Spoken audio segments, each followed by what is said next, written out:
সংসদের 18তম অধিবেশনের প্রথম বক্তব্য রাখবেন মিস্টার দুলাল।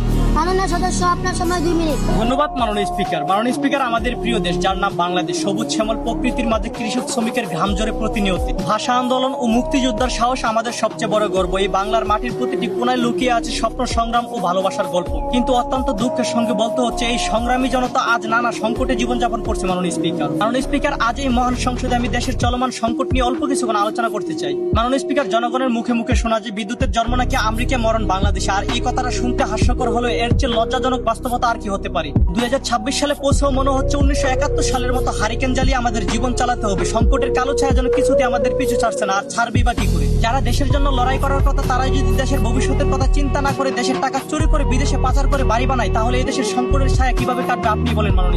মাননীয় স্পিকার, এই দেশের নেতা নামক কিছু চোররা জনগণের সেবা করার নামে বিভিন্ন চেয়ারে বসে সম্পদের পাহাড় গড়ে তুলেন। সাধারণ জনগণ যাদের উপর ভরসা করে, তারাই যদি কোটি কোটি টাকা পাচার করে এই দেশের মাথায় ঋণের বোঝা চাপিয়ে দেশ ছেড়ে পালিয়ে যায়, তাহলে প্রশ্ন থেকেই যায়, এই দায়ভার কে নেবে? তারা হয়তো ভাবে আমাদের কি আসে যায়, ঋণের বোঝা তো জনগণরাই বইবে। কিন্তু মাননীয় স্পিকার, এই ঋণের বোঝা কোনো এক ব্যক্তির কাঁধে পড়বে না, এর প্রভাব পড়বে পুরো দেশের জনগণের উপর, যেমনটা বর্তমানে পড়তেছে। একটি দেশের সবচেয়ে গুরুত্বপূর্ণ প্রয়োজনীয়তার মধ্যে বিদ্যুৎ অন্যতম, কিন্তু বছরের পর বছর বিদ্যুতের ঘাটতি সমাধান কোথায়? আজও সেই প্রশ্নের উত্তর নাই। আমরা যারা এসি রুমে বসে বিলাসিতার জীবনযাপন করি, তাদের হয়তো ভোগান্তি কম, কিন্তু ভোগান্তির আসল বোঝা বহন করে এই দেশের খেটে খাওয়া মানুষগুলা।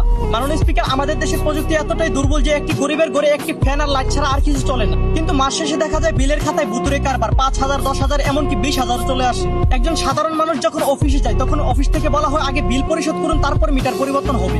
আমি বলতে চাই, এই গরিব মানুষ যদি এই ভুল বিলের বোঝা বইতে না পারে, তাহলে এর সমস্যার সমাধান করবে কে? কেন এই অনিয়মের সংশোধন হবে না? মাননীয় স্পিকার, দিন দিন এই দেশের প্রতি মানুষের আস্থা নড়বড় হয়ে যাচ্ছে। যেই দেশকে ভালোবেসে মানুষ জীবন দিতে এক পা পিছিয়ে যায় না, আজ সেই দেশের দিকে মানুষ কান্না ভরা চোখ নিয়ে তাকিয়ে আছে। মাননীয় স্পিকার, আমি সর্বশেষ একটা কথাই বলতে চাই, দলমত, হিংসা, বিদ্বেষ ভুলে আসুন আমরা সবাই এক কাতারে দাঁড়াই। চুরি নয় সততা চাই, দুর্নীতি নয় আইনের শাসন চাই, বিভেদ নয় ঐক্য চাই। দেশটা কারো একার নয়, এই দেশ আমাদের সবাই। তাই আসুন আমরা সবাই মিলে একটি নিরাপদ, দুর্নীতিমুক্ত, উন্নয়ন সমৃদ্ধ বাংলাদেশ গড়ে তুলি। আজকের এই ঐক্য হোক আমাদের আগামীর শক্তি। জয় হোক মানুষের, জয় হোক বাংলাদেশের। ধন্যবাদ মাননীয় স্পিকার।